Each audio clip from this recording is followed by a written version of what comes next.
This is Sarahscopic, and you're watching Traffic Musings. I'm actually filming this on an off day because today is Monday, but same kind of schedule. I'm coming back from internship and all that stuff.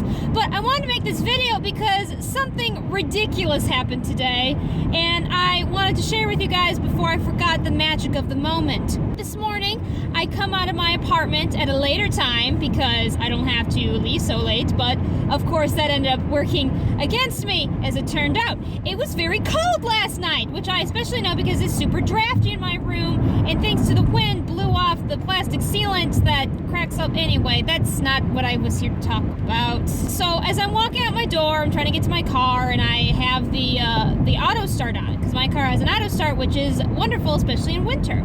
But then I realized as I got to my car that, oh crap, because it was so warm the last time I used my car, my heat is not really jacked up all the way, so it's warming up, but not really, because it's not on the heat. I thought, oh no, okay, well let's just get inside and get this, all this taken care of. Can't open the door. Oh, that's great. Okay, it's frozen on this side. What about the other sides? Yep, none of my doors could open. So at this point, I'm panicking because I'm thinking, oh my goodness, if I don't leave now, I'm going to be late to work. Great! So I'm trying to figure out what I can do. In cases like these, I don't think about going inside and trying to figure out. I knew that there was a method where if you mixed water with something, because I knew just pouring warm water over it would not work, because I learned from an old book that I read in 6th grade about why that's a bad idea. So I wasn't about to do that, but I had to think of something, and I couldn't think of what you were supposed to mix the water with. I just knew there was something to do to help it. So I had no clue what else to do, so I thought, well, how am I going to get inside the car? And just, if I can get inside the car and start warming it up, surely that will unlock the doors. But how do I get inside the car? Then I had a brilliant idea. Well, not exactly brilliant, more like a thought and realization that my laziness was about to save me. I have, back seats in these cars, as you can probably tell, and for when I moved, the single seat had been moved down so that we could fit something through it, because it was long, it was too long for the trunk, so it just went through. Well, because I'm just too lazy, I never put the seat up, so it was already still down. That meant there was a hole leading from my trunk to inside the car. And I realized, let's see if I can open this trunk, because I'm small enough to get through that hole. Lo and behold, the trunk opens. So I open the trunk, I get inside with my backpack and my mug of water, and I see that the hole's still down, and I scurry on through to try to get inside my car, to turn off the heat, and the hose that I could get out of my car. At this point, I have the defroster on max, I have the heat on max, I have everything on max. The reason this is important to note is because anyone who's been in my car knows this. My car gets really hot, not really fast, but just really hot.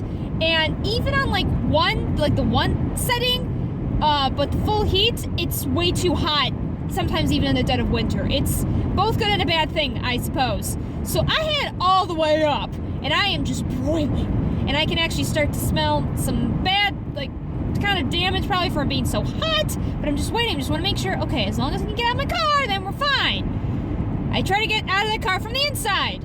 Nope! Decided not today! You're gonna be stuck inside it!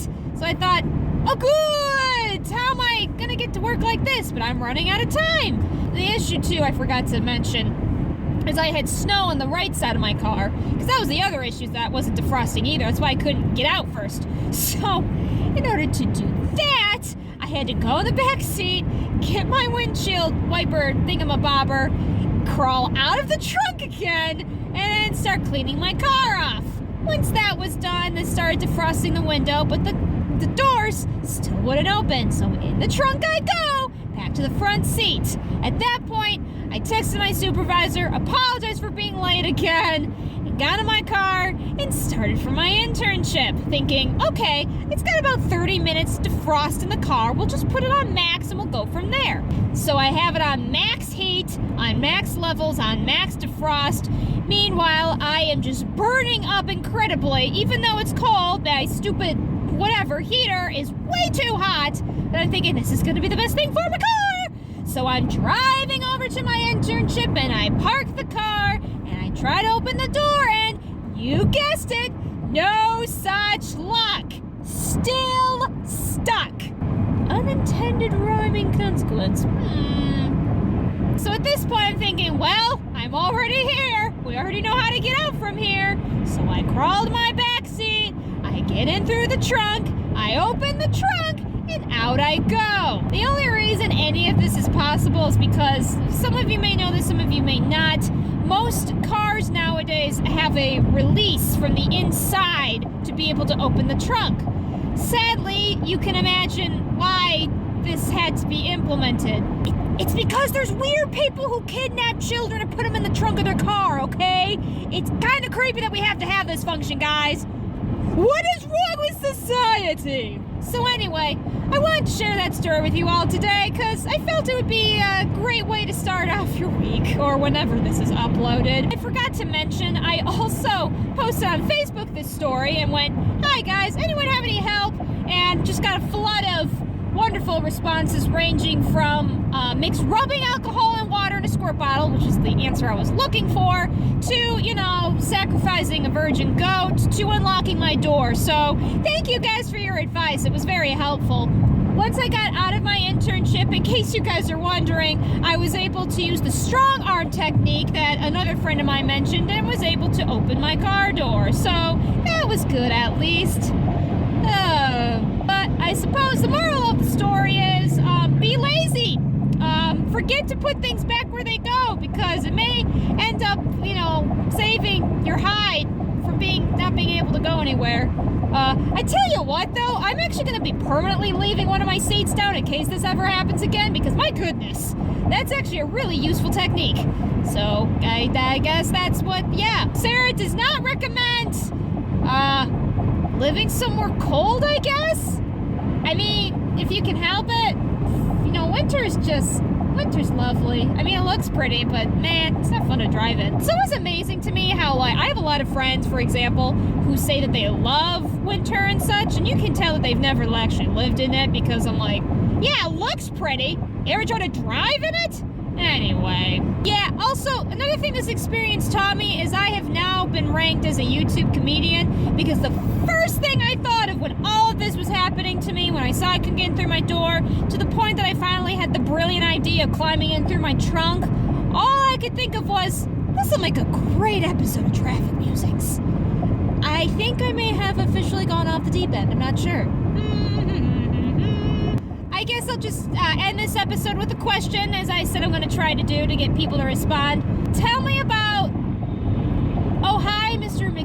Speederton. I'm going 73. Okay, that wasn't my question, but that's my traffic music for the moment. Okay, the question is, tell me about your worst experience of driving in winter, whatever that means. Maybe you also got a frozen car, maybe you spiraled off the road, I don't care. Make it funny, make it sad, whatever inspires you. So yeah, tell me about your worst experience driving in winter. I hope you guys have a wonderful day. I hope something